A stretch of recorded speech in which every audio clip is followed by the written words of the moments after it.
Strange events are happening all over the world. A giant abalone appears, trees grow endlessly, and the ground cracks open. At Shunwu High, the students ignore the news. They only care about the popular Chu Qingli, who seems to be breaking up with her boyfriend. Everyone is talking about how she got into a great university, while her boyfriend didn't get into a good college. The redhead then says his name is Fang Yi. The red-eyed young man just stares in confusion. Chu Qingli starts by saying she's thought a lot about it. She thinks their relationship has no future. She says high school romances always end. A real relationship needs more than just courage. It has to be realistic. With a superior look, she finally asks to break up. She thinks nothing he does will change her mind. Fang Yi stays quiet and says nothing. The crowd thinks he's too shocked to react. People think he should be on his knees, begging for another chance with the hottest girl in school. Breaking the tension, the young man just replies, "Alright," and gives a casual wave. His reaction leaves the girl and all the other students completely shocked. Without a care, he turns to leave, but the girl calls him back, not believing what just happened. He looks back with a cold expression and asks if she needs anything else. She gets really angry and yells, saying that no matter what trick he tries, she's never coming back. The young man just smirks, showing that he's not the least bit fazed. With a look of contempt, he tells the popular girl not to think so highly of herself. To top it off, the protagonist says he's busy, leaving her speechless and furious. As Fang Yi walks away, the crowd murmurs that he was incredibly direct about the situation. He thinks that Chu Qingli and the others have no idea what's about to happen to the world. He has actually returned from the future, so the girl in front of him is just a stranger from another lifetime. Walking calmly, the young man isn't bothered by anything that went down. He knows there are bigger things to worry about. His school reputation will soon be worthless. The real crisis on the horizon will affect all of humanity, not just him. It all started the night before, with a bright light and a crimson moon in the sky. He knows that spiritual energy will be reawakened in less than a year, bringing changes for everyone. Before traveling back in time, he had no idea what was going to happen to the world. With the change, society's rules will be different. Only power will matter in the new age of cultivators. In his past life, he noticed something strange. He became alert without understanding the situation. Facing a mysterious light, he questions who is there. Suddenly, a golden energy appears in his hand, leaving him quite surprised. A screen appears out of nowhere, revealing a system that creates cultivation techniques based on what he touches. The young man then reaches out his hand, trying to interact with the strange floating blue screen. As soon as he touches the screen, it starts to glitch, showing text that's impossible to understand. From inside the screen, a giant, bizarre monster emerges, trying to snatch the protagonist. However, the creature is stopped by the system screen itself before it can reach him. That was his end as an ordinary person, along with the grim fate of billions of others. The memory of his past life leaves him with a bad feeling, a tightness in his chest. A sudden realization hits Fang Yi as he thinks about everything that happened. With a hand on his chest, he finally understands who his old, weak self was. In his past life, he was just an ordinary person, struggling to survive the disaster. He remembers seeing his nation fall, with people suffering greatly from the cataclysm. In his past life, he couldn't escape the mutant beasts that destroyed the city. The young man was defeated, filled with despair, anger, and a powerful desire for payback. His red eyes reflect the image of the creature that took him down in his past life. Maybe that's why the system chose him, bringing him back 1 year before the catastrophe. Now he knows that most people have no idea about the great change that is coming. With his hand outstretched, he decides he will use every aura anomaly to grow stronger. This time, the protagonist will use all his knowledge of the future to become much more powerful. The system screen then begins to initialize a new evaluation for its new host. His eyes glow with a golden light as the system fully connects with him. The system successfully binds to him, stating that anything can be used as material to save the world. Meanwhile, on the streets, the news shows that humanity is facing an unprecedented crisis. Back in the present, the young man observes the people around him, who continue to live their normal lives. The government neither confirms nor denies the strange phenomena, but tells people to be prepared. The nation of Shia uses a more indirect approach to keep its citizens calm and confident. This method is more effective than the chaos and firefights happening in neighboring countries. He wonders if he should go to where the anomalies are happening, since the system can use anything. With a determined look, he starts searching for news of strange events on his phone. The first news story he sees is about the UV index at Chungcheong University, which has hit a record high. 2 people comment that the news is fake. That kind of heat could even be harmful to someone. Looking at the city's cloudy sky, he realizes that something is very strange about the weather. He finds it odd how the weather can change so much. The university is only a 15-minute drive away. A news report advises people to avoid the university's north gate due to the heat. Commenters think it's a lie. He smiles, knowing that when anomalies begin, people always think it's some kind of prank. With a smile on his face, He declares that his first great opportunity has finally arrived. Arriving at Qingqing University, he sees the north gate is completely deserted, just as expected. The young man feels the intense heat and is certain that something very wrong is happening there. Sweat drips down his face as the temperature continues to climb higher and higher. He watches the few people running from the heat and notices something shining brightly on the ground. The protagonist then approaches and extends his hand to touch the small source of light. As soon as he touches the light, a wave of energy hits him full on, leaving him surprised. Without hesitation, the young man kneels and touches the hot ground, which is filled with golden particles. The system detects an intense fluctuation in the yang attribute and begins to unlock a new template. He cries out in pain as the golden energy is forcefully absorbed throughout his entire body. A blast of golden light erupts in the middle of the street, drawing the attention of everyone nearby. People wonder if they're hallucinating, even comparing him to a Super Saiyan or an angel. The young man continues to cry out in pain as his body is enveloped in flames of golden energy. He wonders if the compilation is finished yet, feeling like he's about to be overwhelmed by so much energy. Finally, the compilation ends, he gains the golden sun breathing technique, and his appearance changes. The next day, the university gate is ready to welcome new students under a bright sun. On registration day, new students line up, and a young man offers to help the protagonist's ex. Being very popular, several guys approach her to offer help or invite her to a club. With a cold expression, the girl refuses all offers, saying she doesn't need any help. Nearby, a couple of her friends celebrate being in the same city, but the redhead seems annoyed. Suddenly, a bright light catches the girl's attention, and she looks toward the north gate.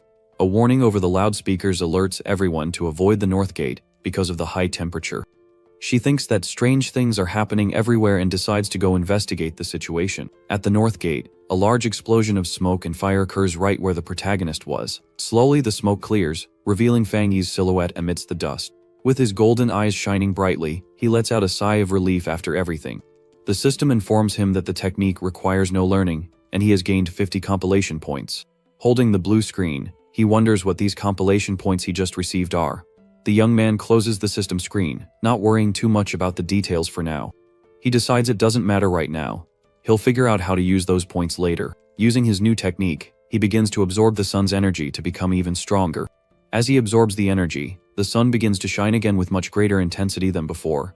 People notice the sky darkened for a second. Someone shouts that there are people at the north gate. A curious crowd rushes to the north gate to see what caused all the commotion. The university president arrives and asks why everyone ignored the danger warning. Without waiting for answers, he and his men walk through the smoke still lingering in the area. A hooded figure orders the perimeter to be reset and the north gate area to be sealed off. A system message appears for Fang Yi, saying he has purified a grade a polluted zone. He's surprised to learn the Xia government has already designated these locations and wonders if there are others like him. A new alert on the loudspeakers warns about unauthorized people near the gate and calls for an evacuation. The crowd wonders if the uniformed men are from the army and what is happening there. Seeing the confusion, the young man realizes the commotion is attracting too many people, and he needs to leave quickly. With a great leap, he decides it's time to get out of there before he's caught in the middle of it all. The hooded figure observes the dust and slowly approaches to investigate the site. With light steps, the mysterious person walks through the smoke toward the center of the explosion. Crouching down, the hooded figure touches the ground, analyzing what's left of the protagonist's energy. Looking at the dust on their fingers, the person realizes the phenomenon was caused by someone. The figure wonders if someone else came into contact with the aura earlier than expected. As the students are evacuated, the hooded person watches the scene attentively. Fang Yi's ex-girlfriend overhears the conversation and is shocked to learn the event was caused by someone. She remembers the figure that leaped away and wonders if it could have been her ex-boyfriend. However, she quickly dismisses the idea, thinking that with his grades, it would be impossible for him to be there. Back home, the young man is lying in bed, his body continues to emanate an intense heat. He doesn't understand what's happening, as the heat in his body simply won't go away. Cold showers and air conditioning don't help. He fears he won't be able to sleep well tonight. Worried, he wonders if, with today's commotion, anyone could have noticed his presence.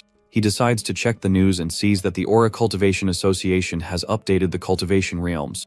He remembers that this association has appeared online before, but everyone thought it was just a joke. He then recalls the hooded figure at the university and wonders if they are from the association. Without wasting time, the protagonist clicks to open the news story to see what's written inside. The page details the cultivation realms. Although the comments think it's fake, he suspects it's official. In his past life, he never heard of the association, as an ordinary person just trying to survive. He thinks this might be a signal from the government and decides to try using his new breathing technique. The young man then sits in a meditative position, with his eyes closed to begin practicing. His body starts to glow with a golden energy as soon as he focuses on the sun technique. As he meditates, he begins to float in the air, with the golden energy swirling powerfully around him. The first step of the technique is to refine the physical body so it can contain the aura of heaven and earth. He needs to control the aura and shape it into the form of a divine axe, creating an energy vortex. His eyes glow with a white light, and a smile forms on his face as he masters the power. He ascends to the Dashuai realm. The system congratulates him and mentions the compilation points. He remembers the compilation points. The system explains what they are, making the young man curious. The message says he can use the points to embed the compiled data into any object. Looking at his nightstand, he thinks about the possibility of using the ability on an object. The protagonist reaches for a mug and wonders if that counts as any object. The system asks if he wants to spend 1 point to embed the yang attribute into the glowing mug. With a smile, he understands he can enchant objects. If he chooses yes, the mug will gain the yang attribute. He knows he can create various weapons with different attributes and won't be limited to just one. The young man looks at a small decorative sword on his shelf and decides to run a test with it. A custom weapon with supernatural power will be crucial for surviving the future that awaits him. He decides to test the ability on the sword. If it works, he'll order a real one. Suddenly, a strange light shines from outside, catching his attention. In the nearby forest, a dark creature with glowing red eyes begins to move. The creature reveals itself to be a giant, monstrous cat with sharp teeth and enormous claws. Another creature, a black rabbit with red eyes, also appears in the darkness of the night. Inside his room, the protagonist hears strange noises coming from outside the window. He turns to the window with a tired expression but soon realizes something is wrong. With his red eyes glowing, he wonders where the rat-like sound he heard came from. He concludes the sound isn't coming from inside the house or the pipes and gets up to check. With his enhanced hearing, he finds it normal to hear sounds from the neighbors, but this noise is different. He focuses to listen better. His ear glows with a blue light as he listens. Lying in bed, he realizes that something is very wrong with the sounds he's hearing. The young man turns and sees an icy crack forming on his bedroom door. In the hallway, a monstrous creature with black fur and red eyes glares at him angrily. He recognizes the creature as a mutant rabbit, and remembers the chill he used to feel seeing them. On top of a building, a blue-haired girl watches a helicopter, regretting she didn't catch the rabbit. With a lollipop in her mouth, she comments that the creature's speed is insane and hard to keep up with. She asks to keep the updates synchronized and prepares to continue the hunt. With an incredible leap, the girl jumps off the building and runs through the city at high speed. She can sense the mutant beast's aura and quickly approaches the location where it is. Her blue eyes shine with determination as she prepares to face the creature. The girl lands hard on another building, ready to continue her pursuit of the rabbit. She detects the night aura again and realizes the target has entered a residential area. The hunter warns everyone to be careful, as the rabbit will continue to evolve and get stronger. A man in a building sees the girl jumping outside and is completely terrified. He wonders if he's hallucinating from working overtime. His boss scolds him for being distracted. The rabbit appears at the window of the 65th floor, right in front of our protagonist. The creature lets out a terrifying screech and charges forward to attack the young man in his room. With incredible reflexes, the protagonist easily dodges the monster's attack. His body has changed a lot. He can now see the rabbit's movements in slow motion. A golden energy gathers in his hand as he prepares to counterattack the monster. He's surprised that mutant beasts like this have appeared so early in the timeline. The creature hasn't fully evolved yet. It uses the night attribute to increase its power. The young man knows he needs to stop the monster, or everyone in the building will become food for the creature. With a swift move, he manages to grab the mutant rabbit with his bare hands. The creature tries to bite the protagonist's arm but can't pierce his skin. With a determined look, he holds the monster firmly, preparing for his next move. He spins the rabbit in the air and aims for its tail, which he knows is the creature's weak spot. With a powerful kick, he sends the monster flying through the window, shattering the glass into pieces. The impact of the kick causes the window glass to explode into countless sharp fragments. The young man jumps through the window after the creature, ready to continue the fight outside. With his fist glowing with golden energy, he prepares to deliver the final blow to the rabbit. The strike hits dead on, sending the monster flying with devastating force. A beam of golden energy hits the creature in mid-air, causing a massive explosion. The monster catches the energy with its paws, but the force of the blow pushes it back violently. Surprised, he realizes the creature is trying to absorb his power, the yang attribute. He thinks the rabbit is digging its own grave by trying to absorb such a dominant power. A huge explosion of golden light erupts in the air, completely disintegrating the creature. A neighboring couple hears the noise and wonders if it was thunder they heard outside. The man looks out the window but sees nothing unusual and goes back to bed. The protagonist lands in the forest after defeating the mutant rabbit with his power. He thinks about how the creature acted like a hungry ghost, trying to devour his energy. Still surrounded by golden energy, he observes the spot where the creature was defeated. On the ground, he finds a red eye with black hues, which belonged to the monster he faced. With a serious expression, he stares at the creature's eye, not understanding what it is. With a stomp, he crushes the creature's eye, which dissolves into a pool of dark liquid. He finds it strange for a nocturnal creature to be so desperate and concludes it must have been starving. He thinks that if he were still an ordinary person, everyone in the building would have been devoured. With a determined look, he knows he needs to collect more techniques to fight against threats like this. The blue-haired hunter arrives in the forest, leaping between trees at high speed. She lands nimbly on the ground and starts searching for any sign of the creature. With her eyes wide with surprise, she can't believe what she's seeing. The girl finds the rabbit's remains and wonders if the creature was really defeated. She approaches the monster's remains to recover the creature's residual night attribute. Upon touching the remains, she feels a warm, golden energy emanating from the battle site. The scorching aura burns her hand, leaving her surprised by the intensity of the power she feels. She recognizes the aura as the same one from the North Gate and concludes it can't be a coincidence. The hunter contacts her team via communicator, preparing to give her report. She informs headquarters that the rabbit was defeated by a new forerunner with a high-level attribute. On the other end of the line, someone asks if the zone purification and the rabbit's defeat were done by the same person. A man at headquarters confirms there are no records of this person in the association's database. The girl agrees and prepares to follow new orders from her command team. She tucks the small flame into her chest and prepares for her new mission to find the forerunner. Her mission now is to track the forerunner and, if possible, convince him to join the association. She unwraps a new lollipop and gets ready to begin her search for the mysterious alley. With a sigh, she accepts the new mission, but not without making a small demand first. She says she needs a milk tea and wonders who this mysterious person she has to find is. The university president, amidst the flames, thinks that the forerunner is a master and he must meet him. The next morning, the protagonist wakes up and stretches by the window, enjoying the sunlight. He says waking up early is good for cultivation and shows off his muscular, well-defined body. Sitting on the bed, he begins to operate the breathing technique to train. His eyes glow with an intense golden light as he concentrates on his morning cultivation. He feels the technique's aura manifesting, circling around the divine axe he creates. The axe's energy explodes in a brilliant light, and he's surprised by the speed of his advancement.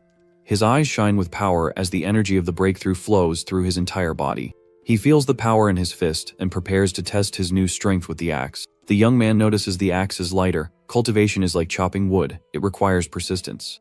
He grips the axe firmly, preparing for the next step of his training. With a powerful motion, he lifts the energy axe and strikes it against the ground with force. The system congratulates him for advancing to the 2-star Ghost Axe realm. Golden flames appear in his eyes as he feels the power surge in his body. He feels his body is even more resilient and realizes his rapid progress is due to the residual energy.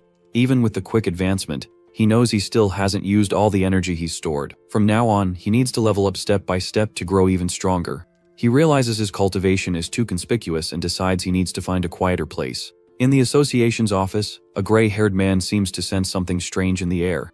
He detects a fluctuation of solar energy and wonders if it's the same forerunner from before. In a secluded spot, he sits by a river, preparing his sword for enchantment. He confirms the decision. A golden energy powerfully envelopes his body and the sword. He remembers trying to use a figurine as a weapon, but it couldn't withstand the attribute's power. This time, he feels the blade and his power resonating as if they shared the same origin. The system informs him that the encoding was successful. The sword is now enchanted with his power.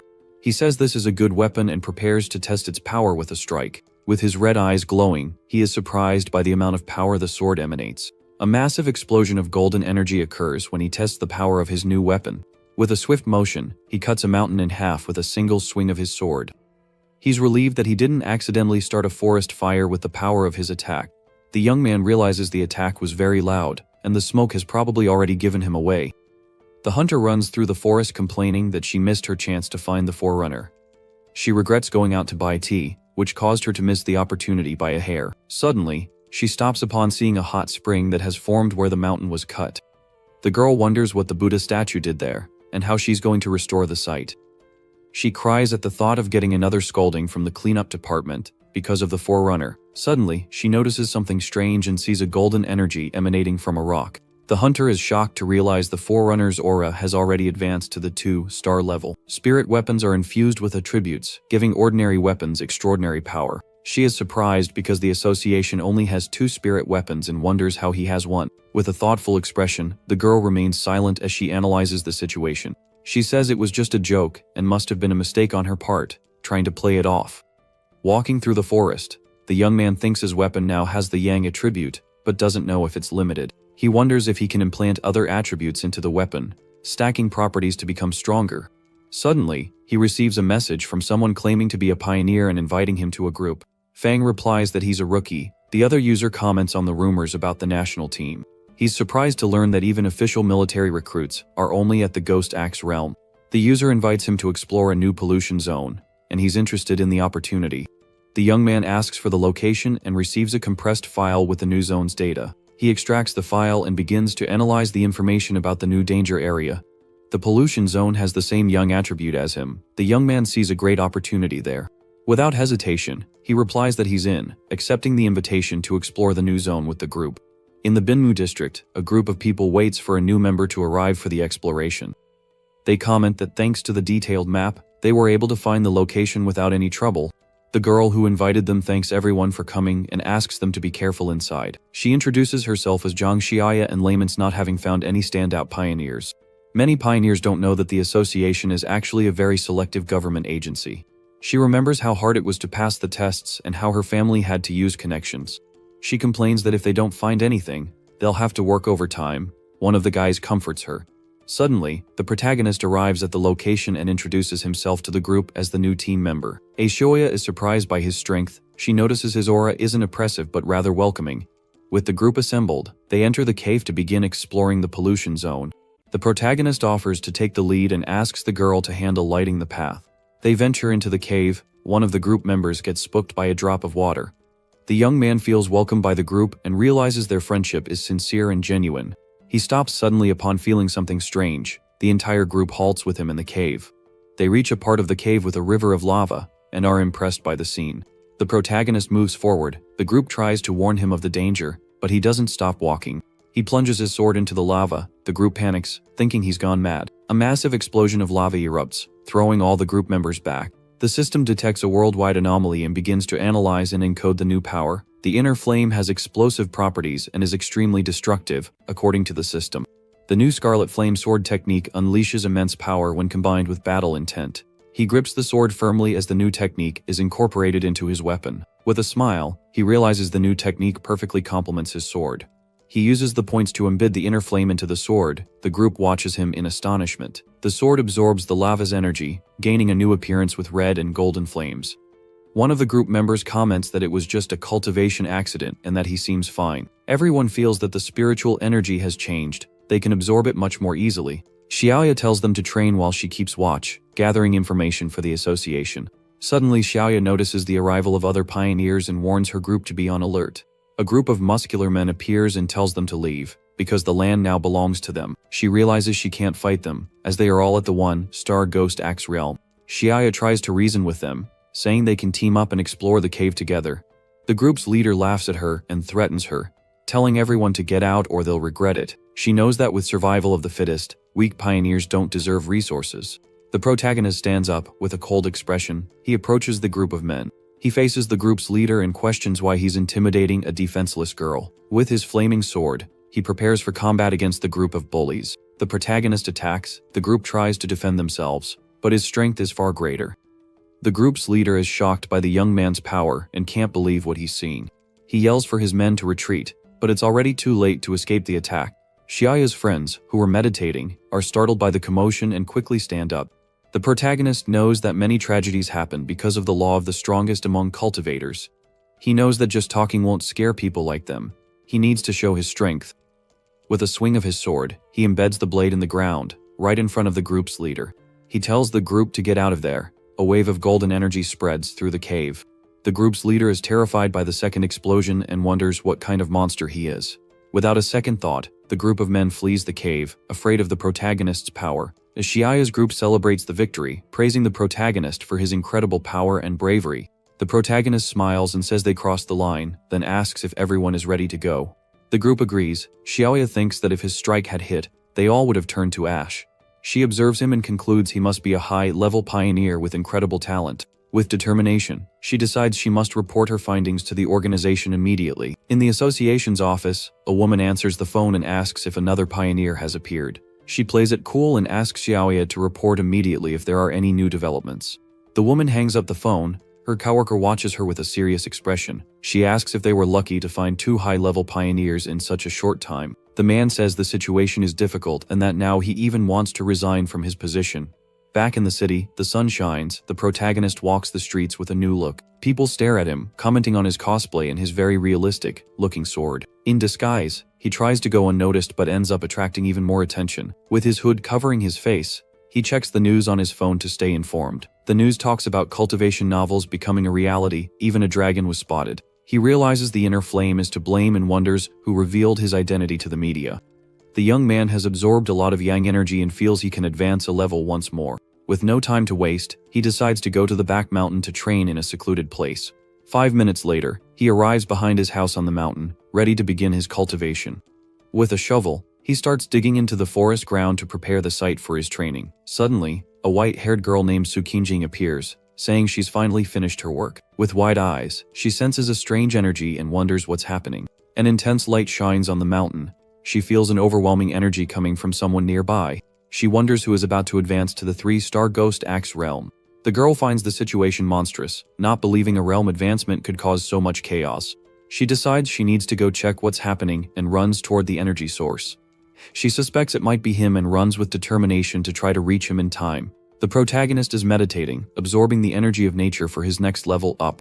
With intense concentration, he prepares to break through once more and achieve new power. An aura of green and golden energy swirls around him as he masterfully controls the power. The girl watches him from a distance, impressed by the precision and stability of his control. She remembers how she failed when trying to level up and wonders where this monster came from. The hunter compares him to a god descended from the heavens because of his energy control. She sees the divine axe moving eastward and prepares to follow the energy. With glowing eyes, the protagonist continues his cultivation with impressive calm and focus. She compares him to a reclusive master from ancient times because of his strong and experienced mindset. Finally, he manages to advance, successfully reaching the 2-star Ghost Axe realm. The energy wave from the advancement throws her back. She gasps for breath from the intensity of the power. She runs to the spot, but the energy dissipates, and the protagonist vanishes without a trace. The girl regrets losing him again and realizes he already knows she's tracking him. Suddenly, she realizes something. Her eyes light up with a new idea to find the Forerunner. The girl calls out for the senior, asking if he has already left the forest where he was training. The protagonist recognizes her and realizes she's the one who has been investigating him for the past few days. She introduces herself as the captain of the Firefly squad and invites him to join the association. He eyes her suspiciously as she explains she's been following him in hopes of recruiting him. The girl gets nervous, trying to choose her words carefully so as not to offend him. With a cold and distant voice, he simply asks the reason for the association's invitation. She panics, wondering if she should tell the truth or try to be polite with him. She explains that the Shia nation wants to unite the pioneers to guide and protect them in the future. He says he's not willing to join. He still doesn't fully trust her or the association. The girl is left speechless, with a look of desperation on her face at his refusal. She introduces herself as Sukinjing and says she was an athlete before the spiritual energy revival. Desperate, she shows her association ID and asks him to believe her. He observes her and says he now vaguely remembers her from somewhere in his past. The young man recalls a photo of her at a championship and understands why she runs so fast. He remembers that in his past life, the Shia nation failed, and all of humanity was wiped out. Now, with the system, he needs to be part of the game, but he knows it's not the right time yet. The girl is happy to hear he remembers her and puts away her ID with a smile. He says he'll think about the invitation. With a quick leap, he disappears into the forest. The protagonist asks her to keep his location a secret. She is surprised by the request. He realizes the association doesn't want to anger pioneers like him and decides to use this to his advantage. He proposes a deal to cooperate. She agrees to file a report with half-truths. Before he can leave, the girl tries to call him back, but he's already far away. He vanishes into the forest, leaving the girl behind once more, unable to catch him. She complains about failing to catch him again and having to erase his tracks. Suddenly, she receives a call and is informed that the anomalous entities have reappeared. She remembers the strange and bloodthirsty creatures she encountered on her previous missions. The creatures are born from the energy of pollution zones. Some become monsters that devour humans. If they are not eliminated, they will continue to devour the world, creating new pollution zones. A strong storm with lots of lightning begins to fall over the city unexpectedly. The heavy rain floods the streets. Citizens are warned not to leave their homes. The news reports on the closure of the tourist area of Yuhuang Mountain due to the floods. With his hood covering his face, the protagonist watches the storm with a serious expression. He feels the enormous concentration of lightning energy and realizes the storm's center is near. The young man climbs the stairs, approaching the source of all that powerful and wild energy. He looks at Yuhuang Mountain and identifies the exact spot where the energy is coming from. With a leap, he runs towards the mountain amidst the heavy rain and lightning from the storm. He lands in the mountain's forest, preparing to investigate the new pollution zone. The system detects a new pollution zone on Yuhuang Mountain and displays the information. With the system screen open, he analyzes the data on the newly emerged danger area. The mountain is a famous tourist attraction. The pollution level of the site is still unknown. Walking through the forest, he prepares to face the dangers of the new pollution zone. His red eyes glow in the darkness as he advances through the mountain amidst the storm. A powerful lightning bolt strikes from the sky, hitting the mountaintop and releasing a massive energy wave. At the association, they monitor the situation and confirm that the danger level is rising. The association's chief asks for a report from Qingjing, who was urgently summoned for the mission. She reports that the mountain is inaccessible. The thunder energy has reached the explosion threshold. Qingjing says the area could qualify for S level, not even she can get close. Even Goofle level explorers would have a 100% fatality rate at the location. They decide to seal off the mountain and send patrols to prevent anyone from going up. The lightning energy continues to strike down hard. The association decides to wait for the energy to subside. The protagonist uses his breathing technique to resist the wild energy of the lightning.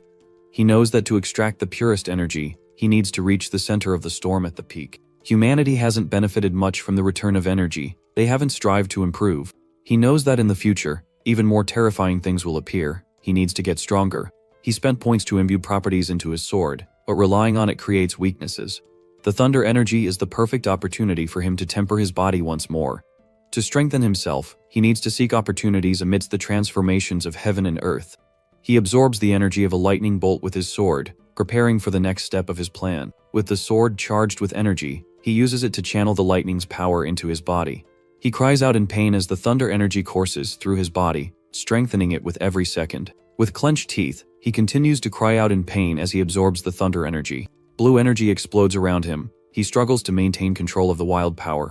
He coughs from the impact of the energy but manages to stand firm and continue the process. The thunder property is a force of divine punishment, wild and difficult to control. The immense pressure makes him sweat. He feels the energy trying to force him to his knees. He wonders how he can make the energy submit to him and looks to the sky for an answer. With an idea, he decides to use the yin-yang breathing technique to absorb the energy.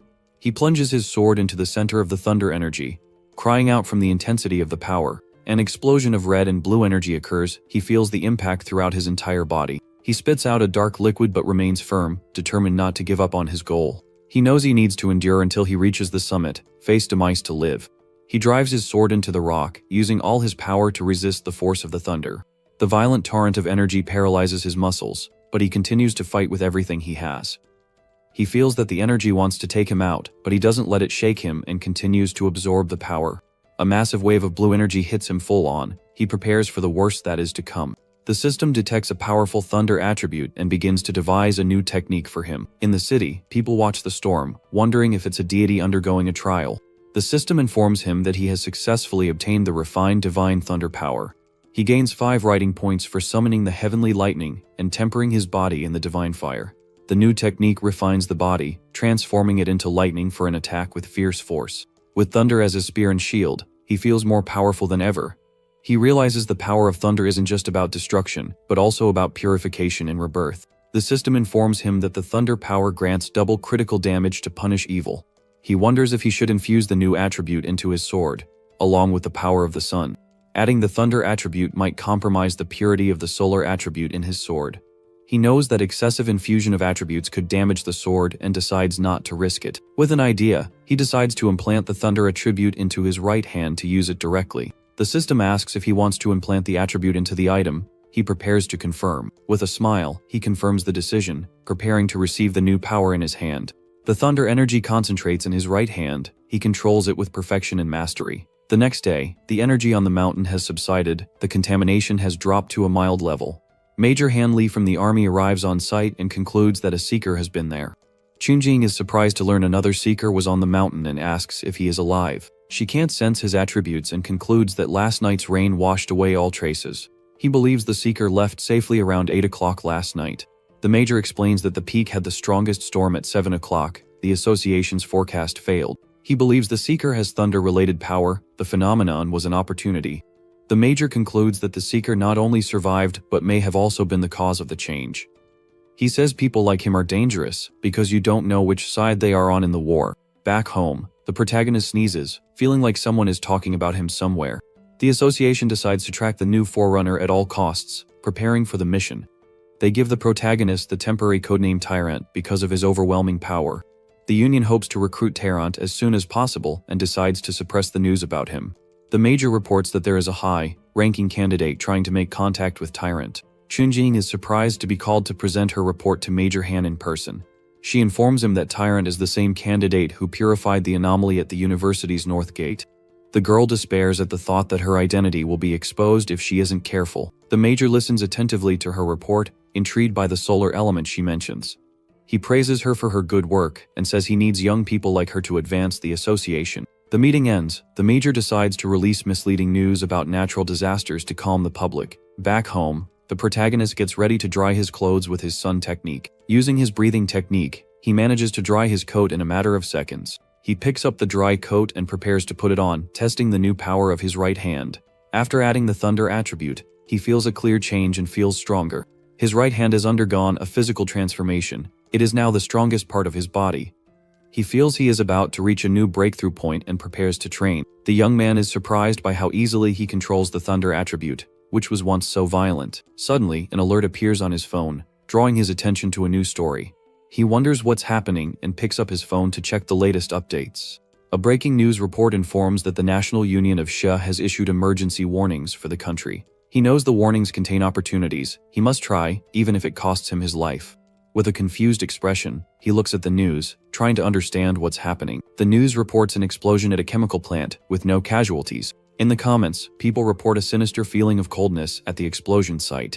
He feels he knows that sinister, cold smell and tries to remember where he smelled it before. Suddenly, he remembers that terrible, evil thing from his past life with great fear. He recalls a monstrous creature with red eyes, devouring people amidst the rubble.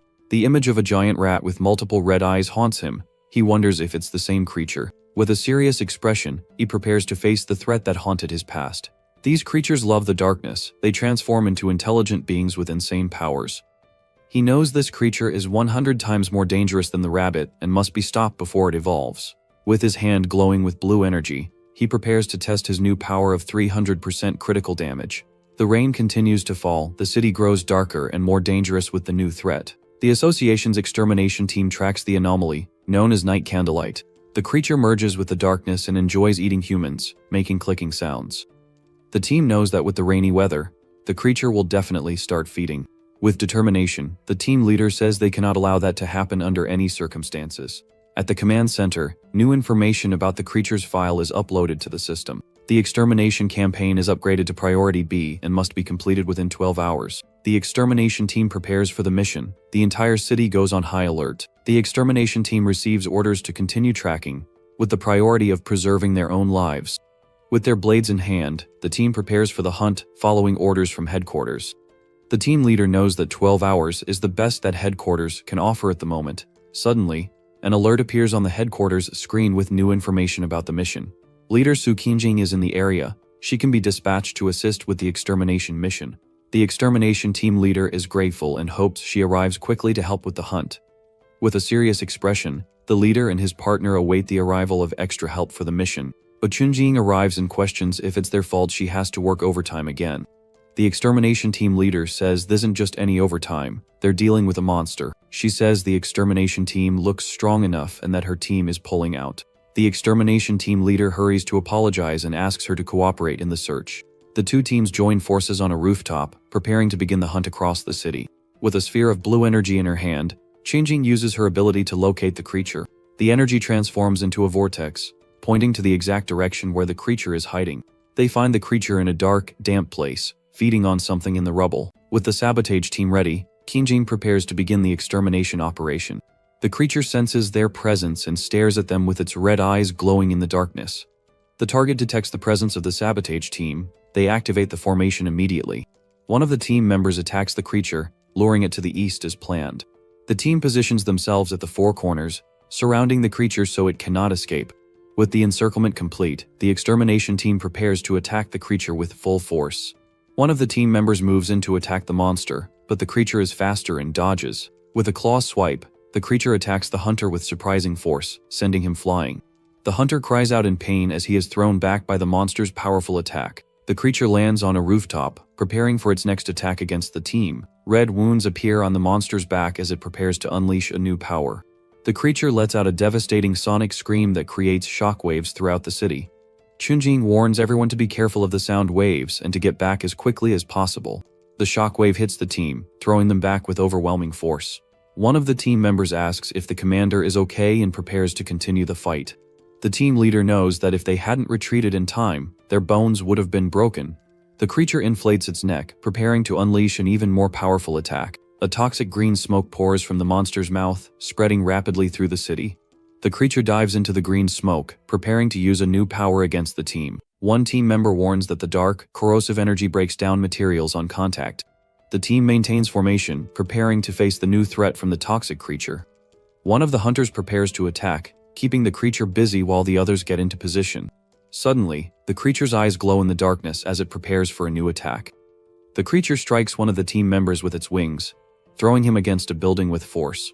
The team leader yells not to let the monster escape, and they run to pursue it. The creature flies through the city, leaving a trail of toxic green smoke wherever it goes. Qingjing notices the energy concentration has increased and decides to enter the factory with the team. They enter the abandoned factory, and she prepares to assess the energy concentration on site. She uses an association device to measure the energy, explaining that the maximum the team can handle is 50. Suddenly, the device shows the energy concentration has surpassed 80 and is still rising. They realize the location doesn't just contain one anomaly. A giant snake appears in the darkness.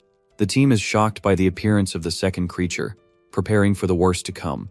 The team leader realizes it was a trap and yells for everyone to retreat quickly. Chunjing and her team run towards the gate to try to escape the abandoned factory. She feels her eyes and her entire body being poisoned by the creature's toxic gas. The girl falls to the ground and cries out in pain as the poison spreads rapidly through her body. She feels alone and realizes she can no longer sense the presence of her companions. The snaked black mist is toxic. She realizes they've been poisoned since they entered. Chunjing remembers they were led to the factory on purpose. It's the lair of another creature. She feels her spiritual energy depleting and knows that without her protective shield, she will soon be done for. The girl wonders what kind of monster this is, to have such advanced combat intelligence. Suddenly, a bright light illuminates the factory. She turns to see what's happening. With tired eyes, she watches the light, wondering if it's hope or just an illusion. A large explosion occurs at the factory gate. A mysterious figure appears in the light. With a determined look, she watches the figure, wondering who the person is that has appeared. The protagonist appears in the light, preparing to face the new threat he has found. He realizes the giant snake is a dark type aberrant and prepares for the fight. The snake attacks him with its tail, but he manages to dodge the blow with a quick move. The monster screams in frustration for missing the attack and prepares to strike again. Suddenly, the other creature appears and attacks him from behind, catching him by surprise. He understands that one creature lures and the other finishes the job, realizing the place was saturated with energy. With a smile, he tells the biting monster to release his thunder power. A beam of golden energy hits the snake full on, throwing it far away with great force. He turns to the snake and asks if it's afraid of fire as flames engulf his body. The snake opens its mouth and launches a green energy attack in his direction at high speed. He dodges the attack and charges toward the snake with his flaming sword ready to strike. With a focused gaze, he tells the snake to watch his blade and prepares for the attack. The snake regenerates from the blow and prepares for a new attack against the protagonist. He charges forward and strikes the snake with a powerful blow from his sword, which glows with energy. With a precise cut, he hits the creature dead on, sending it flying against the factory wall. Suddenly, he notices something strange and stops his attack to observe the creature's movement. The snake splits into multiple heads. He realizes it was a hidden move from the monster. The snake's head is struck by a bolt of lightning as he prepares for the next attack. The creature cries out in pain as the thunder energy violently courses through its entire body. With a smirk, he prepares to finish the fight against the multi-headed snake. He noticed beforehand that the serpent's aura was more intense than the other creatures. Using his sword as a conduit, He channeled the power of thunder into the serpent's body. The other creature was weak in comparison, but the serpent was much more powerful and evolved. Suddenly, he feels a pain in his shoulder and notices snake scales have appeared on his skin. The purple scales shimmer on his shoulder as he prepares to deal with the creature's venom. He realizes the creature's intelligence has evolved, its stealth attacks are deadly. He feels the sting of the venom, but his sun-breathing technique helps him resist it. With his combined powers, he manages to dissolve the venom and purify his body of its effects. The two combined powers alert him to imminent attacks, protecting him from hidden dangers. He knows that for others, the serpent's venom would be incurable, even with protective abilities. The two creatures together form a perfect trap for elite vanguard hunters. He incinerates the creature's remains and prepares to leave the abandoned factory for good. He knows his combat skills are now among the best of the vanguard team. He watches the flames and prepares to leave but senses someone's presence nearby. With the fire reflecting in his eyes, he extends his hand and realizes someone is still there. With his red eyes glowing, he turns around, preparing to face the new presence in the factory. He uses his power to clear the smoke and finds Qingjing coughing in the middle of the mist.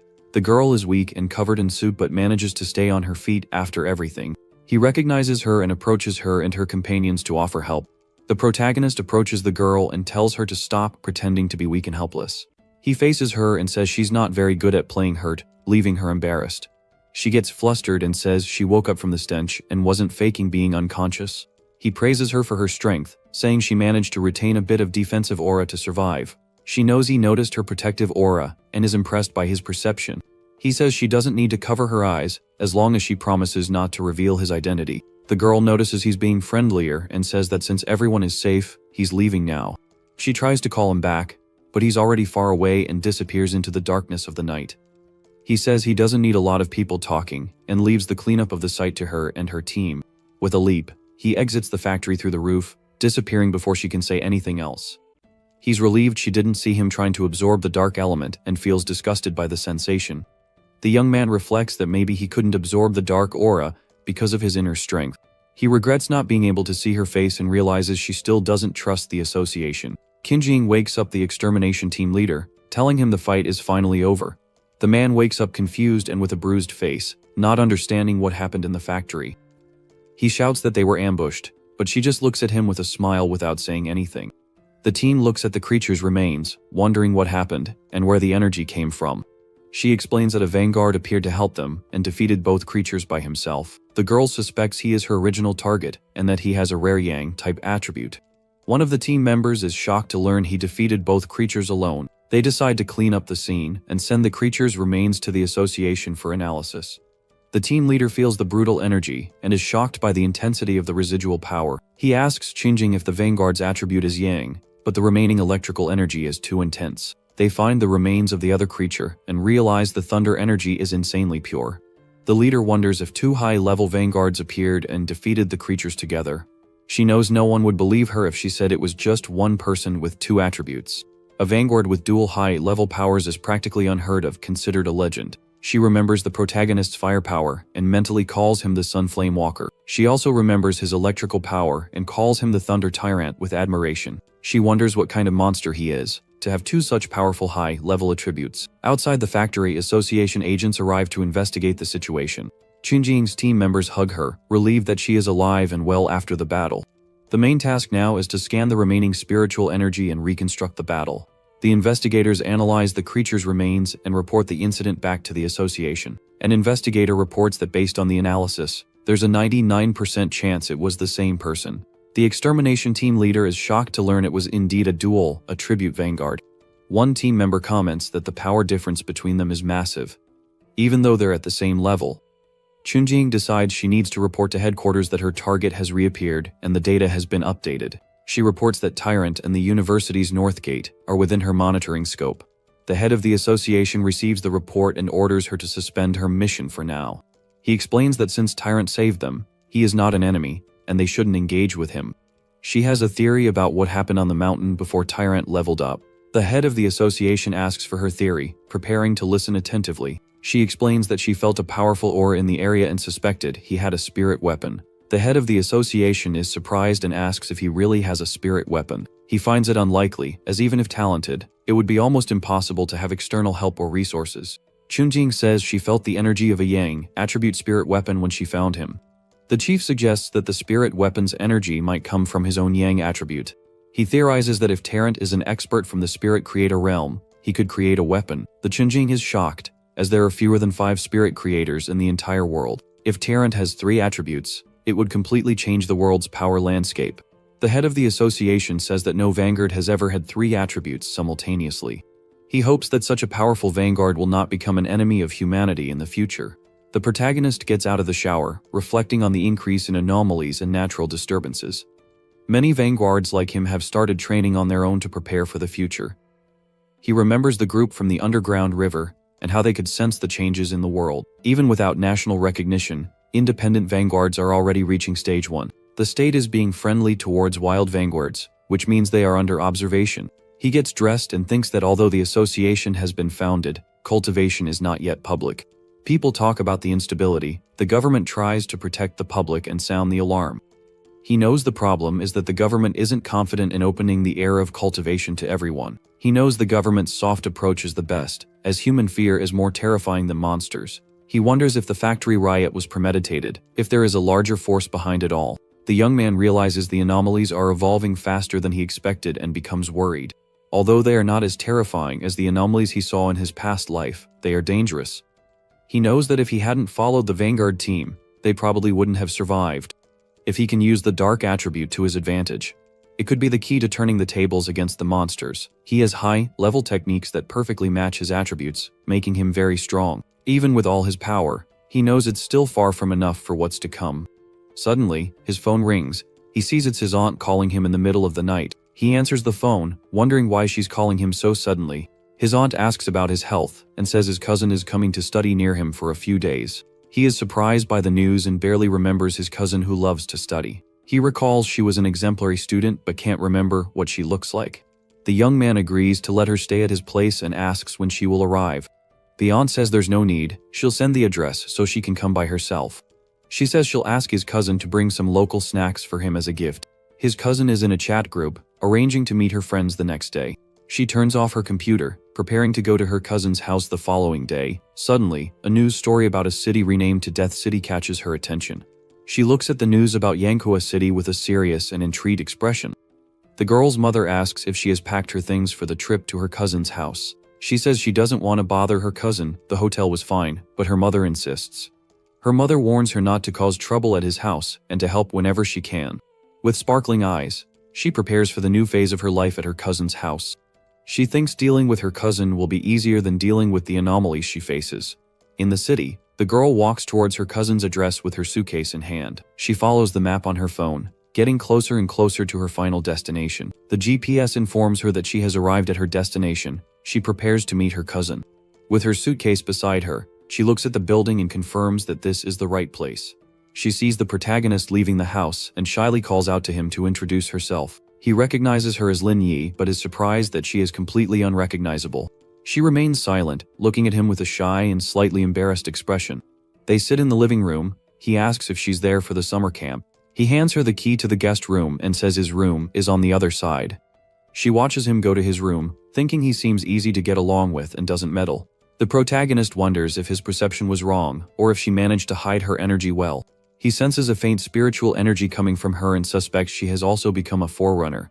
She takes out her phone and starts exchanging messages with someone in a chat group. She talks about a dual attribute vanguard and decides not to cultivate for now to avoid being discovered.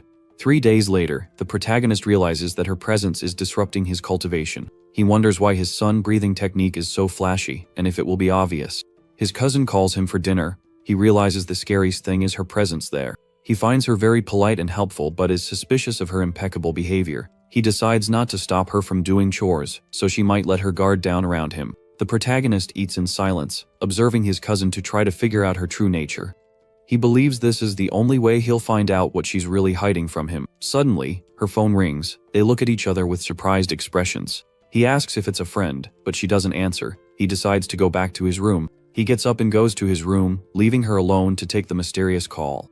She watches him leave and picks up her phone to answer the call with a serious expression. She arranges to meet someone in Yankuwa City at 3 o'clock the next afternoon. The protagonist overhears the conversation and wonders about Yankuwa City, which is an hour away. He confirms his suspicions and realizes his cousin is indeed a forerunner of the spiritual revival.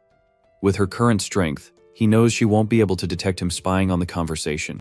He wonders if her strange temperament is because of her high talent for cultivation. He concludes that the summer camp excuse was false. The real reason is something else. Every major change is an opportunity for him to obtain a cultivation method and get stronger. He wonders what attribute will appear in Yanguo City this time and prepares to go. With determination, he decides that whatever the attribute is, he will take it for himself. The cousin feels a strange energy and realizes something is different but can't pinpoint what. She wonders if it was her imagination or if someone was actually watching her from the window. The next day in Yanguo City, a group of people prepares for a new mission. The protagonist's cousin arrives at the city entrance and is greeted by one of her friends. Her friend asks what her cousin is like and if he's as handsome as internet celebrities. She describes him as an ordinary person, definitely not the type her friend likes. The friend is a bit disappointed by the description but soon smiles again as usual. A red-haired woman arrives, saying the cousin has always described herself as a common face in the crowd. With everyone gathered, they prepare to get down to business and discuss the mission details. One of the members asks if the other girl isn't coming this time. The redhead confirms her absence. The woman says the other one is always mysterious. They're already used to it. From a nearby table, the protagonist watches the group, analyzing their strength. He notices her team is discreet but has considerable and well-balanced strength. The weakest is at level 2, and the strongest is at level 3 of the Ghost Axe realm. He sits down and continues to observe the group, waiting to see what they will do next. With his red eyes glowing, he wonders what is happening on the city's mountain. Suddenly, a giant vine appears, descending from the sky like the beanstalk from the story. The vine appears and disappears at unpredictable moments and has nothing to do with the weather. The red-haired woman is shocked to see the vine and realizes it's the opportunity they've been waiting for. If they hadn't seen it with their own eyes, they would never have believed something like this was possible. One of the girls suggests they stop advancing, but the protagonist's cousin looks at her doubtfully. The girl feels a chill down her spine seeing the vine up close and realizes something is wrong. The redhead asks if they've seen the rumors about the vine on the association's internal forum. The girl remembers hearing about a group that tried to touch the vine and disappeared. After that, no one ever saw them again, only their skeletons were found on the vine. She panics at the thought that they will meet the same fate and end up like the others. The group finds themselves in a strange place, preparing for the worst that is to come on the mission. The girl feels like she's facing a completely new and powerful anomaly this time. She cries in fear, saying she's not ready to be taken out there, and wants to give up on the mission. The redhead and the cousin agree with her, saying they feel the same way she does. The cousin explains that the vine has a desolate aura that devours the vitality of anyone who gets close. The girl starts to panic, but the cousin holds her and tries to calm her down so she doesn't lose control. With determination, she says this is the path of martial pioneers, they can't give up.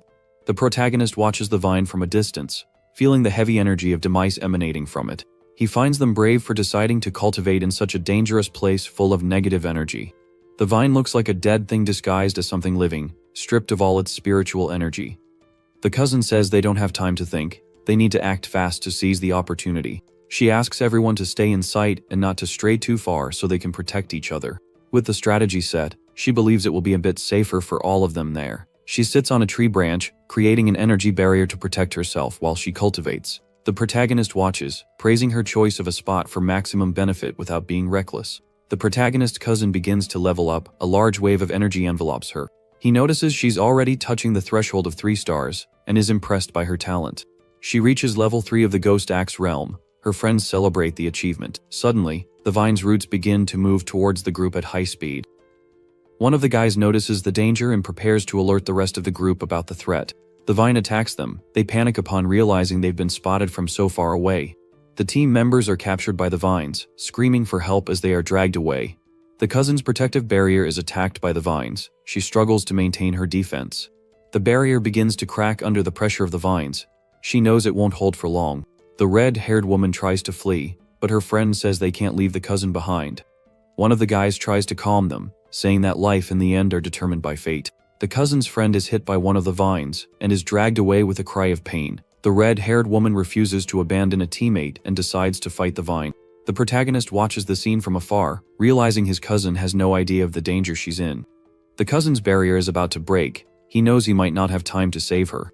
He remembers the promise he made to his aunt and decides he cannot break it under any circumstances. The red-haired woman tries to fight the vines, but is captured and entangled by the branches. She cries out in pain as she is squeezed by the vines, preparing for the worst to come. The cousin's barrier finally shatters, leaving her vulnerable to the giant vine's attack. The protagonist charges forward with his flaming sword, preparing to save his cousin and the group. The friend screams the cousin's name in desperation upon seeing her in imminent danger from the vine. An explosion of fire burns the vines, saving the group from the creature's deadly attack. They see the vine retreating and wonder why it suddenly stopped attacking. The vines twist and pull away from the golden light emanating from the protagonist on the mountaintop. He advances towards the vine with his flaming sword, ready for the final combat. One of the group members wonders if he's also a forerunner and is shocked by his power. The red-haired woman realizes he has an extreme yang attribute, only that could stop the vine. The man in the group feels humiliated for being so easily outmatched by another forerunner. He considers himself extremely talented but acknowledges that the protagonist's talent is superior. He wonders what they are in comparison to such powerful forerunners as the protagonist. The man feels crushed, realizing the protagonist is like the bright moon, and they are just stars. The system detects an extreme wood attribute and begins to self-compile a new technique. The compilation is successful. He acquires a powerful new ability to use in combat. The new technique of eternal vitality can absorb the life force around it to heal wounds. The system begins to extract the vine's attributes so he can use them to his advantage. He extracts the desolation attribute, which can stir the desolate aura and corrode the vitality around. With his green eyes glowing, he understands why the vine can only grow in treacherous terrain. With his new power, he prepares to face any challenge that comes his way. He knows that deprivation is an overwhelming attribute that steals the life force of others. One of the group members thanks him for saving their lives, looking at him with gratitude and admiration. The red-haired woman thanks him and asks how they can repay the favor of him saving them. He says there's no need. He took advantage of their intel to obtain the new attribute. The man in the group says they need to keep an eye on the cousin's movements from now on. The protagonist knows that in times of crisis, people's true nature is exposed. The group wonders what to do now that he's left so quickly, regretting not having helped him. With the threat eliminated, they decide to stay and take the opportunity to train as much as possible. The protagonist's cousin wakes from her cultivation trance with her eyes glowing blue. Her friends rush to her, happy that she has woken up. The group reunites. She looks around and asks what happened and where the other team members are. The cousin feels the remnants of the powerful yang attribute, the pressure of the scorching heat. The red-haired woman explains what happened, how the mysterious vanguard saved them from the vine. The cousin is shocked to learn that someone so strong exists and can hardly believe the story. The man in the group describes him as a monster for having defeated the vine with a single strike. They remember how the vine was forced to retreat by the protagonist's overwhelming power. The vine shrank back into the sky, not daring to approach them again. Back home, she realizes the vine behaves like a tamed rooster because of his intimidation. The protagonist sees her arrive and asks if she's back from her stroll around the city. He notices she looks a bit pale and asks if she's feeling well. She plays it off, saying that studying is a bit exhausting and she needs some rest. He praises her for her hard work and suggests they order takeout for dinner. She complains that advancing consumes a lot of mental energy. It's more tiring than staying up for a month. Lying in bed, she reflects that cultivation is the destiny of pioneers. The world is changing. The protagonist leaves the house, thinking that a normal life like his cousin's is no longer possible. The cousin receives a message in the group and is surprised to see who sent it to everyone. The message is from Garon, who asks to be notified if they find any more traces of the strong man. One of the members asks if the man who saved them is the same one who became famous at the Dark River. Everyone comments on the power of the mysterious vanguard, how he forced them out of the cave. The protagonist goes out on his bike to think about how to evolve and use his new powers. He decides that leaving Xiaoliu at the hospital is also a good option, so as not to disrupt his cultivation. He knows the desolation attribute is closer to plants, and thinks about how to use it. The young man knows it's a malevolent attribute. Putting it on himself could have bad repercussions. Besides, he fears the desolation attribute might conflict with the thunder in his hand. He concludes that the best way is to have something similar to the ghost vine to channel the power. With a smile, he realizes he already knows where to go to find what he needs for his plan. He bikes down the road at night, heading to a place where he can find the perfect plant. He needs to select a plant that resonates strongly with his energy, showing intimacy. With his eyes closed, he concentrates, trying to feel the energy of the plants around him. He arrives at a forest park in the city, preparing to begin his search for the right plant. With his energy, he floats over the flowers, trying to find the one that connects with him the most. He realizes this is the plant's response to his energy and continues his search. He feels the energy growing, but knows it's still not enough for what he needs. With the green energy around him, he continues to search for more power for his plan. Suddenly, he notices something different. His hair changes color to a vibrant shade of green. A white flower glows in the darkness, He wonders if that's the plant he's looking for. He approaches the flower and extends his finger to touch it, testing its connection with the energy. As soon as he touches it, the flower closes, beginning to greedily absorb the energy from his finger. The flower opens again, seeming happy to have absorbed the energy he offered. He finds it very spiritual and notices it acts like a greedy puppy for his aura. The flower nestles in his hand. He is enchanted by the small plant's reaction to his presence. He chooses it, saying its reaction to his energy is the best in the entire forest. With the flower chosen, he prepares to implant the desolation attribute into the small plant. The system asks if he wants to forcefully implant the attribute. He confirms with a smile. An explosion of green energy occurs. The protagonist prepares for the next step of his plan. He turns around and notices the flower's energy is spreading rapidly throughout the entire forest. The flower opens, revealing a lotus-like appearance with a bright and powerful green aura. The plant's leaves grow and become stronger with the infusion of the new desolation attribute. The lotus flower floats in the air, emanating a green energy that drains the life from everything around it. The protagonist watches the flower drain the forest's energy, impressed by its power. He realizes the desolation energy is powerful. The flower wields it like a demon's hand. In just 3 seconds, the flower drains almost the entire forest and continues to spread uncontrollably. The flower shrinks and becomes more compact, concentrating all the power it absorbed from the forest. He decides to stop and pulls the flower from the ground to avoid attracting the association's attention. The young man knows the association is monitoring the area and that the plants are all dangerous. He notices the flower continues to absorb energy even without its roots and is surprised. The absorption becomes gentler. He is impressed by the small plant's spirituality. Suddenly, an alarm sounds. He realizes he has triggered the association's surveillance with his power. He knows it's time to leave and prepares to exit the park before the association arrives. In the plant research department, the abnormality value skyrockets. Everyone goes on alert. They order everyone to put on their bracelets and to isolate the park immediately for investigation. One of the agent's devices shows the number 30. They prepare for the mission. A team of agents enters the forest, commenting on the abnormal energy concentration in the area. One of the agents uses a device to measure the energy, preparing to report the data. One agent says the plants seem to have had their life force drained in seconds. They decide to go further in to find the energy's epicenter and discover what caused it. Suddenly, the team leader shouts for them not to get any closer to the site. An older man appears, warning them not to touch anything as it is the desolation attribute. He asks if they know about the vine that descended from the sky, alerting them to the danger.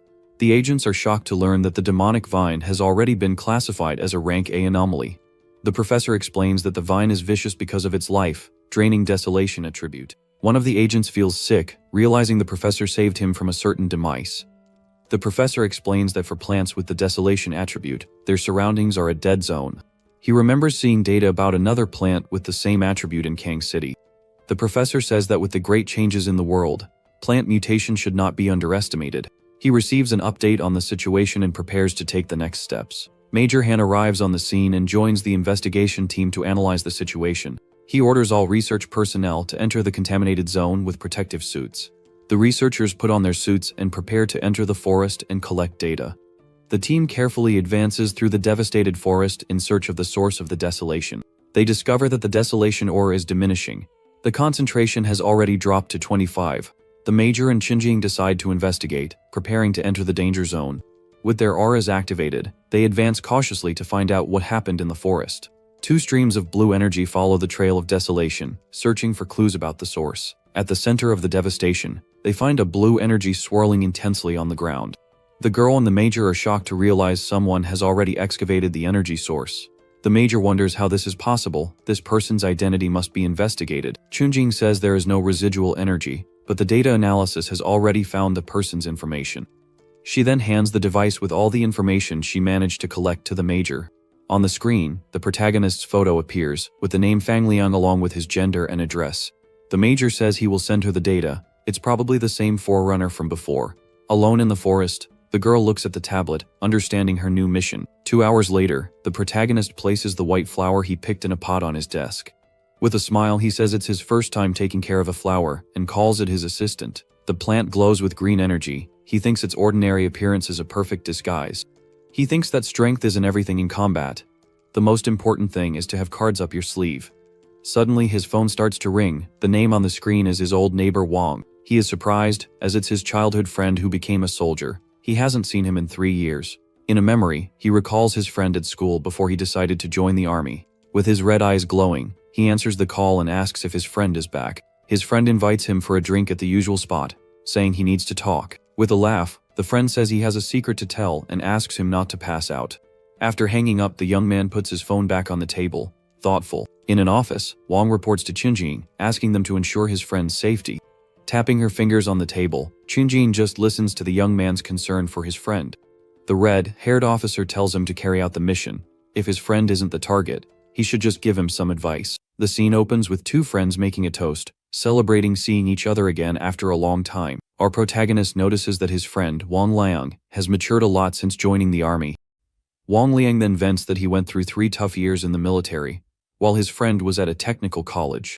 The black-haired man just gives a faint smile while listening, but you can see a strange glint in his red eyes. Actually, he's remembering his past life, where he failed to save this very same friend in a battle, and now he's determined to change that outcome. All of a sudden, the soldier's expression turns serious, and he bluntly asks if the guy has seen anything bizarre lately, like zombies or monsters. In that moment, the young man realizes his friend is testing him, and that the army is already aware of the return of spiritual energy, so he plays dumb and asks what Wang Liang means by all that. Without beating around the bush, the soldier says the world is about to be turned upside down, and that money or a degree won't mean a thing. The man in black just sits quietly listening to his friend, with a very serious look on his face. He's figured it all out. The army has him in their sights and sent his own childhood friend to test him. Wang Liang tries to calm the situation, telling him to relax and keep it a secret, that it was just a friendly warning. Right in the middle of their conversation, the soldier's phone on the table starts ringing and flashing like crazy. On the call, someone can be heard yelling for Wang Liang to get back to the squad in 10 minutes. With that, the soldier takes off, apologizing for having to leave in a hurry for an urgent mission. Seeing the rush, the young man asks if the mission is related to the Ki recovery and offers to go with him. Turning back, his friend is stunned, not understanding how he knew about the mission. Without a second thought, the black-haired man grabs him by the collar and asks if their meeting was also an order from above. To top it off, he says he's actually more curious about the anomaly the army needs to deal with immediately. With little choice, his friend takes him to a secret military base, and upon arriving, the young man feels the incredibly heavy energy in the air. As soon as they arrive, a group of soldiers surrounds them, and one tells Wang Liang to get back to his squad right away. After a quick check, the soldiers make way and let the young man in black pass. He barely steps inside when a huge blast of energy erupts right in his face, startling everyone. Looking ahead, he sees a bunch of soldiers in a major struggle with a bizarre creature that shoots out blue lightning. To fight back, the monster fires a powerful red beam from its mouth that hits the soldiers head-on. An officer appears beside him, and the boy starts to wonder if that creature might have a fusion attribute. This woman, Jilan, realizes the attribute fusion has made the creature stronger and immediately shouts for Wang Liang. Without wasting a moment, she scolds the soldier for bringing a nobody into a restricted area. But since things are looking bad, she lets it go and orders the soldier to get into formation for the fight. Glancing at the young man, she thinks he's nothing special since his spiritual energy is almost non-existent. Getting straight to the point, the officer informs the young man that he's on his own and to keep his mouth shut about everything he sees there.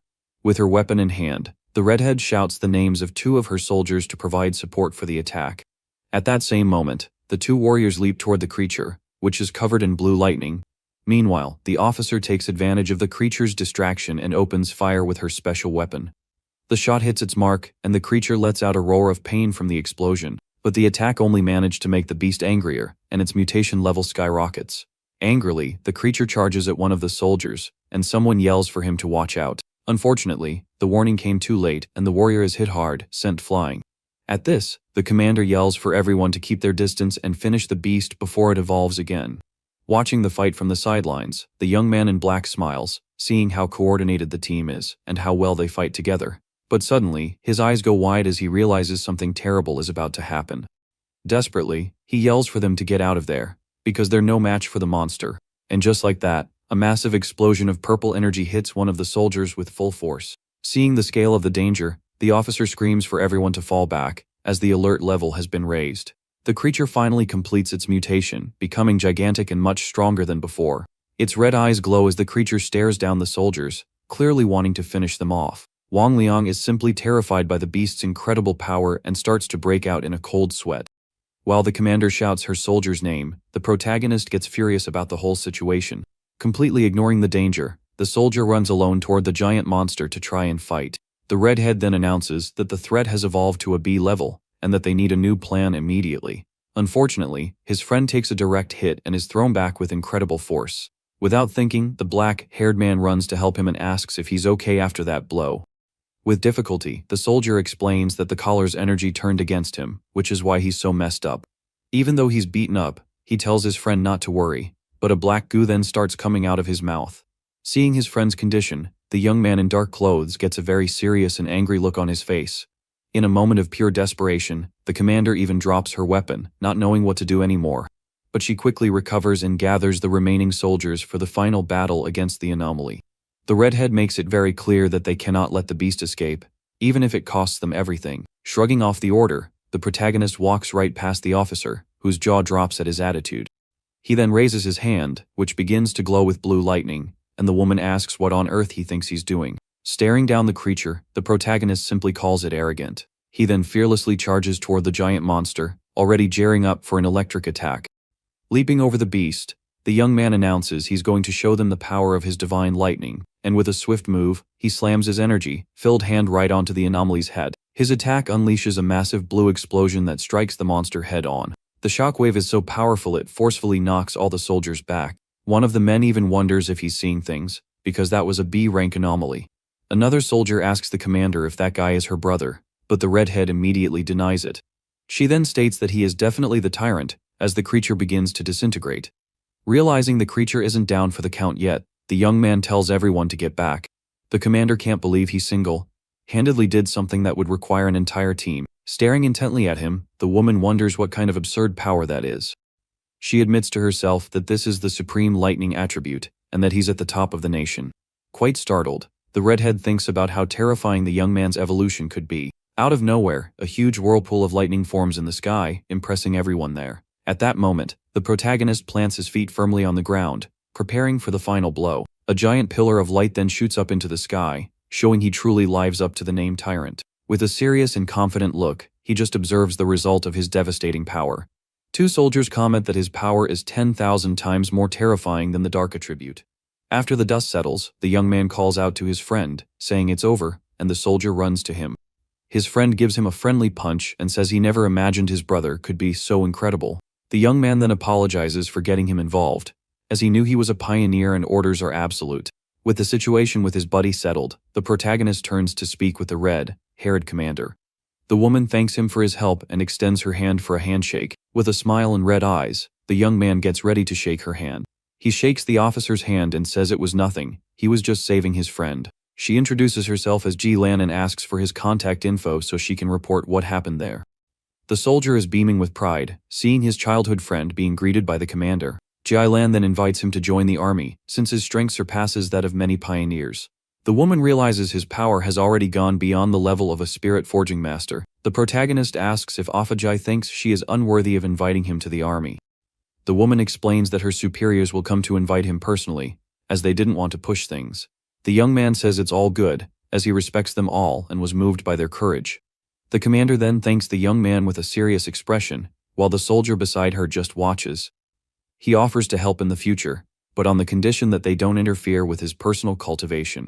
The red-haired officer listens to his proposal attentively, looking very thoughtful. The young man says it's time for him to leave, and the officer says she'll take care of the monster's remains. As he walks away, the protagonist reflects that he now has a better understanding of the military's role. The army stays in dangerous areas to train and protect normal people from the anomalies. The commander tells the soldier that his friend is more than impressive, and what they saw was just the beginning. For a pioneer to reach that level, he needs perception, destiny, courage, and skill. His friend then suggests that maybe he could try to recruit the protagonist for the army himself. Annoyed, the officer gives the soldier a knock on the head and tells him to get a move on and help clean up the mess. Later that night, we see a building with only a single lit window in the darkness. Inside, the protagonist meditates and thinks that maybe exposing his identity wasn't such a bad thing. He now knows that his lightning attribute is rare and can neutralize the dark attribute. This will help him buy time and gather information to become even stronger. The young man also understands that the military is the sword and the QI association is the shield. Meanwhile, the officials are preparing people for the rebirth of spiritual QI. Continuing his meditation, a golden energy gathers right in the center of his body. The restricted zone had so much Q that he didn't even feel he was about to level up. But now he feels his body overflowing with power, and that's a sign of a breakthrough. Elsewhere, a girl is walking and wondering if her cousin is back home yet. She thinks about making him taste her food to see if her cooking has improved. Suddenly, a massive pillar of golden light shoots up into the heavens, catching her attention. With a shocked expression, the girl is startled by the sudden sight. She realizes that's the energy of a ghost axe realm breakthrough. However, the aura she feels is so terrifying that it doesn't seem like a normal advancement. The girl wonders if some pioneer is advancing to the spirit forging realm. The girl feels the power is way bigger than she thought, and that this doesn't seem like a normal breakthrough. Suddenly, a giant golden hand forms in the sky, and the girl wonders if this is the spiritual forging realm. Looking up, the young woman has a terrified look on her face from the overwhelming energy she's feeling. Meanwhile, in a control center, a bunch of red alarms start going off non-stop. A guy there starts shouting orders for all units to head straight to the urban area where the energy emerged. The officers there are wondering if a new pioneer has appeared or if a huge disaster is about to happen. Desperate, Major Han starts requesting backup and heavier equipment to handle the situation. Out of nowhere, a soldier runs in to announce that the alarm has been cancelled. It was just a power-up after all. Far away, the protagonist lets out a sigh of relief for finally finishing his meditation. He stands up and finds it a bit strange, because he only feels lighter but doesn't notice any big changes in his body. Right after, his cell phone vibrates, showing that a new message has just arrived. Reading the messages, he sees his friends talking about a very mysterious fire that happened at the university. Now the young man understands why he needs to be careful with the military and the spiritual QI association. His friend Fang replies, telling him not to worry because he still has a few cards up his sleeve. At that moment, the door opens and his cousin finally gets home after a long day. She offers her cousin some food, who is focused on his phone, and he just tells her to leave it anywhere. The girl sighs with a disappointed look, seeing her relative's attitude. She thinks to herself that his only problem is laziness, since the guy does nothing but stay on his phone. Meanwhile, she has to hide her own abilities while he lives a completely carefree life. The young woman throws herself on the bed and decides she'll protect him as a way of thanking him for letting her live there. The young man continues watching the video of the fire and notices that the flames spread very quickly. He observes that all the trees around the field were burned and the entire area was cordoned off. He thinks this situation is more serious than the last one, and decides he needs to get in touch with a certain woman. The next day, over at the university, a bunch of people are wondering why they can't enter the place. Suddenly, 2 pairs of boots are seen approaching the gate with firm, heavy steps. To everyone's surprise, the guards simply open the gate for the duo that just arrived. The crowd wonders how they managed to get in so easily while everyone else was turned away. Observing all the destruction, the woman asks if this is the famous celestial fire. She explains that this fire appears out of nowhere and can't be put out until it burns everything it wants. The redhead says she's going to the principal's office, but the young man decides to wait for her outside. Alone, the young man starts walking through the restricted area to investigate what really happened there. He crouches down and touches the scorched earth but realizes there's no residual energy from the fire. Suddenly, the young man hears someone call his name and looks up with a serious expression. It was 2 girls in uniform, and one of them asks what he's doing there.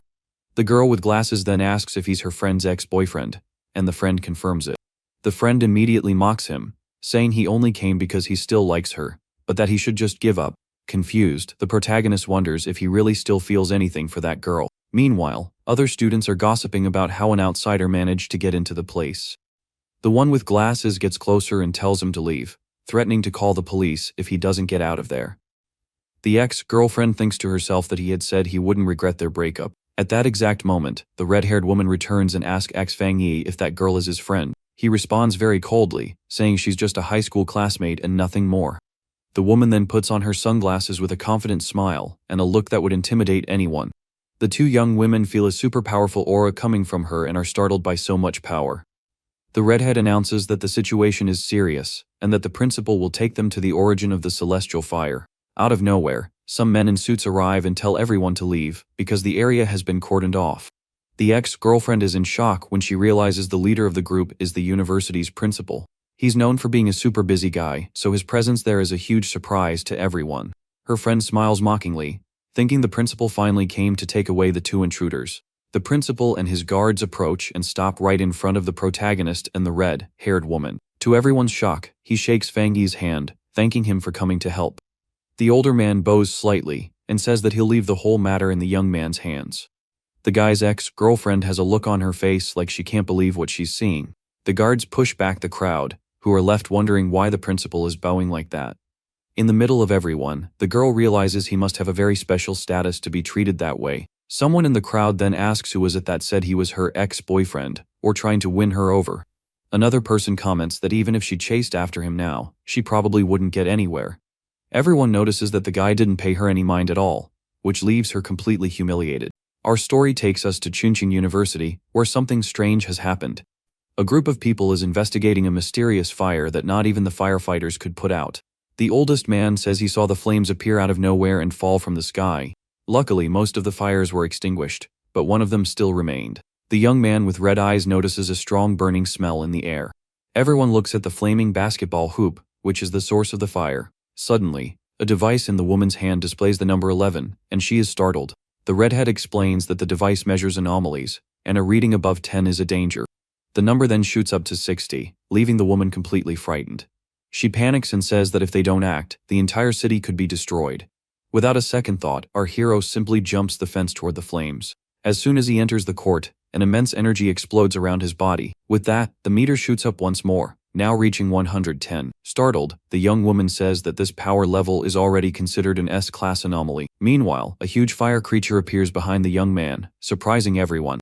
Even surrounded by flames, the protagonist stands still in the middle of the court without getting burned. He thinks that his power can protect him, but this also prevents him from absorbing the flames. So, the young man decides he needs to get as close as possible to the fire creature. He extends his hand and deactivates his protection as the monster attacks him with full force. Without his defense, the young man is thrown far away by the immense force of the flames. The impact throws the hero hard to the ground, and the fire hits him head on. Even feeling the intense pain, he endures it and prepares to absorb the power. At that moment, the system detects a strong fluctuation of the celestial fire attribute. With a confident smile, he says he will absorb all of that power for himself. The system then activates its computing power and successfully creates a new skill. A screen appears, informing him that he has obtained the 9 Dragons Fire Seal technique. The technique is already unlocked, and a fire dragon wraps around the young man's arm. His eyes glow brightly, and the system begins to extract the attribute from the monster. A notification confirms that he has successfully obtained the celestial fire attribute. Soon after, red marks begin to appear on his face, showing his new power. The protagonist brings his hands together and prepares to use his new sealing technique. From his back, bright red chains suddenly appear out of nowhere. The chains fly at high speed toward the huge fire monster. The woman recognizes the aura of that power and says it's a sealing technique. Then, the young man shouts for the chains to contract around the creature. They tighten with great force and compress the monster into a small sphere. The fire becomes completely trapped inside a ball formed by the chains. With the seal complete, the hero holds the sphere of fire in his hands. He then calmly and precisely tosses the fireball upward. The sphere falls right into the hoop, and he tells the old man to keep the court sealed off. The red-haired woman stares at the protagonist with a very suspicious look on her face. The director thanks the young man, but the woman says she needs to speak with him alone. The old man agrees and leaves, while the protagonist asks what she wants. She says he hides his powers very well, but he tries to play it off. The young woman gets serious and says she knows he was hiding his talent and his level. She says she understands he has secrets and asks him to listen to her for a moment.